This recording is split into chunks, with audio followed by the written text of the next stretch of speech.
Hey, TikTok, we are going to talk about guilt today. So hang on tight because I'm getting set up here with all of my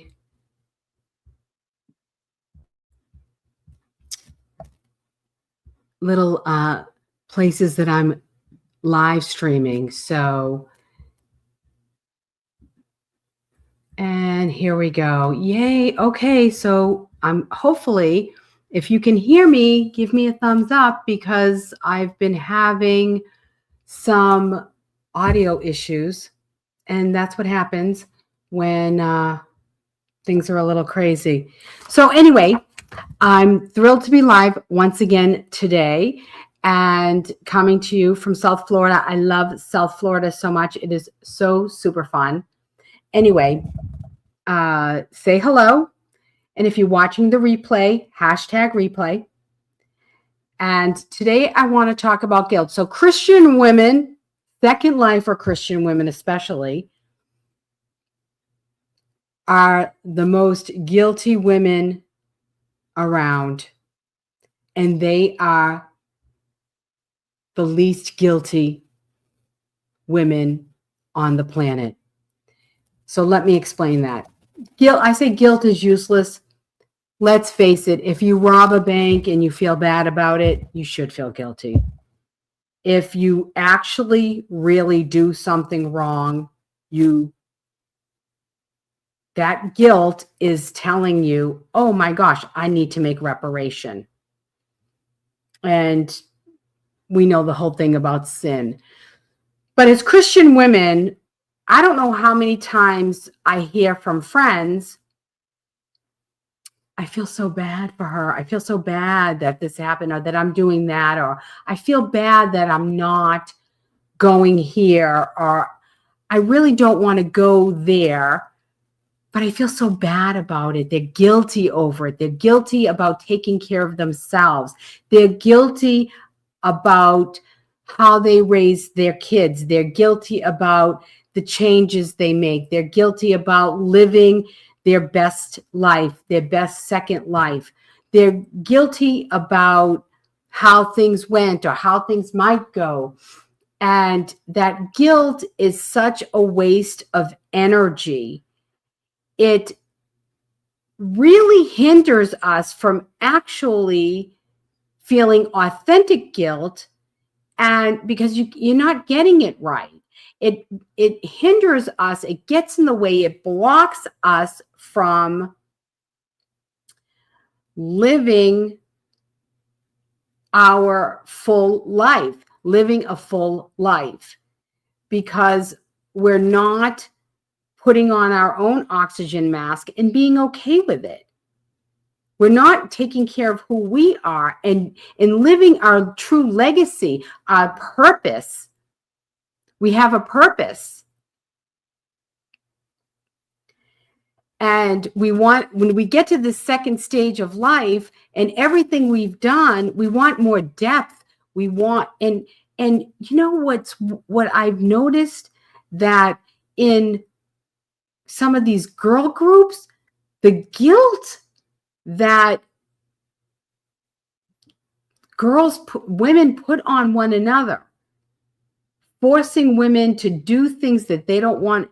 It's like peer pressure for the 50-year-olds. And I'm just not that kind of girlfriend. And that's not the kind of girlfriends I want. I want the girlfriends in my life who really, do you really want somebody with you who doesn't want to be there? Whether it's a new boyfriend, your girlfriends, even your kids. My kids, I even say that to my kids. I only want you here if you're happy and you want to be here.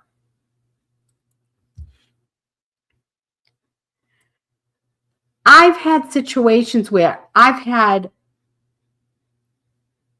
plans with another woman to go out, and she ditched me because somebody else guilted her into doing what they wanted her to do. She didn't even want to do it.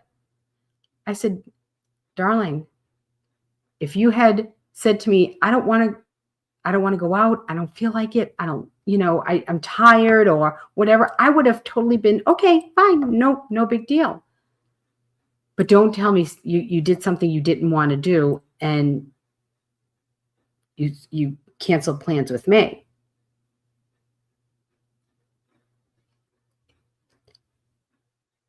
That's guilt. People guilting other people into doing what they want them to do. What kind of a friendship is that? And who wants people in their world who don't want to be there? I don't care who you are. So in my legacy intensive, I'm opening up for 4 people. My legacy intensive. This is a 4-week fast track to get on the right path. I will help you deal with guilt in your own life. I will help you ditch the guilt and learn what to do with that newfound space that you'll create. So if you're interested in the Legacy Intensive, comment legacy and I can send you the information. And if you are in South Florida and you want a group of girlfriends who won't guilt you into coming and hanging out with us, you'll want to be there, comment girlfriends and I'll send you the information on how you can become part of the premier society for high-end Christian women who want to create a legacy they can be proud of and live the full life that they love. And I hope that you have a wonderful Memorial Day weekend, and know that you can be assured of my prayers, my thoughts, and my well wishes for this beautiful gateway to summer. So take a risk, be vulnerable, share your heart and love always. Know I love you all. Wishing you love, balance, and peace. Ciao, ciao, baby. I love you. I do.